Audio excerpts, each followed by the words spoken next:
So nahuman naman sila og liha ganina, nagkuha na pud si Uncle. Murag nag primer to sila human og liha, tapos nagbatak na pud si Uncle.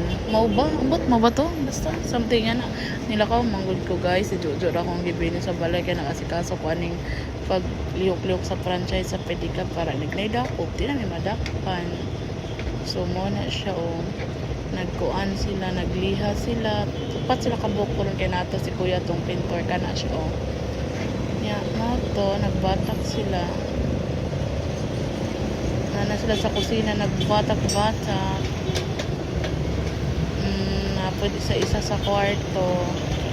Nag-primer na si Loy-Loy. Vlogger po na si Loy-Loy himot ko. Char. Ay, nag-video po na siya. Ano siya nag-primer siya dahil. Mara to akong update for today's video.